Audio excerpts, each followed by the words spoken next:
ಶ್ರೀ ಪರಮಾತ್ಮನೇ ನಮಃ. ಶ್ರೀಮದ್ಭಗವದ್ಗೀತಾ ಅಥ ಪ್ರಥಮೋऽಧ್ಯಾಯಃ. ಅರ್ಜುನ ವಿಷಾದಯೋಗಃ. ಯದಿ ಮಾಮಪ್ರತೀಕಾರಂ ಅಶಸ್ತ್ರಂ ಶಸ್ತ್ರಪಾಣಯಃ ಧಾರ್ತರಾಷ್ಟ್ರಾರಣೇ ಹನ್ಯುಃ ತನ್ಮೇ ಕ್ಷೇಮತರಂ ಭವೇತ್. ಸಂಜಯ ಉವಾಚ ಏವಮುಕ್ತ್ವಾರ್ಜುನಃ ಸಂಖ್ಯೇ ರಥೋಪಸ್ಥ ಉಪಾವಿಶತ್ ವಿಸೃಜ್ಯ ಸಶರಂ ಚಾಪಂ ಶೋಕಸಂವಿಘ್ನಮಾನಸಃ. ಆಯುಧ ಪಾಣಿಗಳಾದ ಧೃತರಾಷ್ಟ್ರನ ಮಕ್ಕಳು ನಿರಾಯುಧನಾದ ನನ್ನನ್ನು ಕೊಂದರೂ ಅದೇ ನನಗೆ ಹೆಚ್ಚು ಕ್ಷೇಮವಾದೀತು ಎಂದು ಅರ್ಜುನ ಹೇಳಿದ್ದನ್ನ ನೋಡಿದ ಸಂಜಯ ಹೀಗೆ ಹೇಳುತ್ತಾನೆ.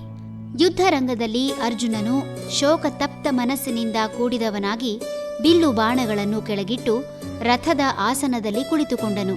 ತನ್ನ ಕೊನೆಯ ಅಸ್ತ್ರ ಎಂಬಂತೆ ತಾನು ನಿರಾಯುಧನಾಗಿ ಅವರ ಶಸ್ತ್ರಗಳಿಗೆ ಕೊರಳು ಕೊಟ್ಟರೂ ಅದು ಒಳಿತಾದೀತು ಎಂಬ ಭಾವನೆಯನ್ನು ವ್ಯಕ್ತಪಡಿಸಿ ತನ್ನ ಬಿಲ್ಲು ಬಾಣಗಳನ್ನು ತೆರೆದಿಟ್ಟು ಅತೀವ ದುಃಖದಿಂದ ರಥದಲ್ಲಿ ಕುಳಿತುಕೊಂಡ ಎಂಬ ವಿಷಯವನ್ನು ಹಸ್ತಿನಾಪುರದ ರಾಜಧಾನಿಯಲ್ಲಿ ಕುಳಿತುಕೊಂಡು ಧೃತರಾಷ್ಟ್ರನಿಗೆ ವ್ಯಾಸರು ಕೊಟ್ಟ ದಿವ್ಯ ಚಕ್ಷುವಿನ ಮೂಲಕ ಧರ್ಮಕ್ಷೇತ್ರವಾದ ಕುರುಕ್ಷೇತ್ರದಲ್ಲಿ ಪಾಂಡವರ ಹಾಗೂ ಕೌರವರ ಮಧ್ಯೆ ನಡೆಯಲಿರುವ ಯುದ್ಧದ ಆ ಕ್ಷಣದ ಮಾಹಿತಿಯನ್ನು ಸಂಜಯನು ತಿಳಿಸಿದ ಎಂಬಲ್ಲಿಗೆ ಭಗವದ್ಗೀತೆಯ ಮೊದಲನೇ ಅಧ್ಯಾಯ ಸಂಪೂರ್ಣಗೊಳ್ಳುತ್ತದೆ.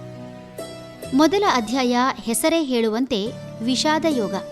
ಸ್ವಜನರ ಮೋಹಕ್ಕೆ ಒಳಗಾಗಿ ಹೃದಯ ದೌರ್ಬಲ್ಯದಿಂದ ಖಿನ್ನತೆಗೊಳಗಾಗಿ ಯುದ್ಧ ಬೇಡ ಎಂಬ ಮನಸ್ಥಿತಿ ತಲುಪಿದ ಅರ್ಜುನ ಕೃಷ್ಣನನ್ನು ಪ್ರಶ್ನಿಸುವ ಈ ಅಧ್ಯಾಯ ಸ್ವಾಭಾವಿಕವಾಗಿಯೇ ಸಾಮಾನ್ಯ ಜನರ ಮನಸ್ಸಿನಲ್ಲಿ ಇರುವ ಸಾಕಷ್ಟು ಪ್ರಶ್ನೆಗಳು ಎಂದರೂ ತಪ್ಪಿಲ್ಲ. ಇಂತಹ ಪ್ರಶ್ನೆಗಳಿಗೆ ಭಗವಂತನ ಉತ್ತರಕ್ಕಾಗಿ ಕಾಯಬೇಕಾಗಿದೆ. ಮನಸ್ಸು ಯಾವತ್ತೂ ಹಿಂಸೆ ಸಹಿಸದು ಹಾಗೂ ಪ್ರಚೋದಿಸದು. ಆದರೆ ಬುದ್ಧಿ ಬಿಡಬೇಕಲ್ಲ. ಅರ್ಜುನನ ಮನಸ್ಸು ಒಪ್ಪದೆ ತನ್ನ ಬಿಲ್ಲು ಬಾಣಗಳನ್ನು ಕೆಳಗಿರಿಸಿ ಕೈ ಮುಗಿದು ಕುಳಿತಿದ್ದಾನೆ. ಅವನ ಬುದ್ಧಿಯನ್ನು ಯಾವ ರೀತಿ ಭಗವಂತ ಪ್ರಚೋದಿಸಿ ಅವನಿಂದ ಯುದ್ಧ ಮಾಡಿಸುತ್ತಾನೆ ಎನ್ನುವುದಕ್ಕೆ ಕಾಲವೇ ಉತ್ತರಿಸಬೇಕು. ಈ ಅಧ್ಯಾಯ ಮಹಾಭಾರತ ಯುದ್ಧ ಆರಂಭದ ಮಾಹಿತಿ ಒದಗಿಸುವುದಲ್ಲದೆ ಅಲ್ಲಿ ಯುದ್ಧಕ್ಕಾಗಿ ಸೇರಿದ ಮಹಾನುಭಾವರ ಪರಿಚಯವನ್ನು ಮಾಡಿಸಿ ಯುದ್ಧವನ್ನು ಕ್ರೀಡೆಯಂತೆ ಉತ್ಸಾಹದಿಂದ ಆರಂಭಿಸುವ ಮಾಹಿತಿ ನೀಡುತ್ತದೆ. ಗೆದ್ದರೆ ರಾಜ್ಯ, ಸತ್ತರೆ ವೀರಸ್ವರ್ಗ ಎಂಬ ಮಾತು ಪ್ರತಿಯೊಬ್ಬರಿಗೂ ಯುದ್ಧದಲ್ಲಿ ಪಾಲ್ಗೊಳ್ಳಲು ಉತ್ಸಾಹ ಹೆಚ್ಚಿಸುವುದು ನಿಶ್ಚಿತ. ಹರಿ ಓಂ.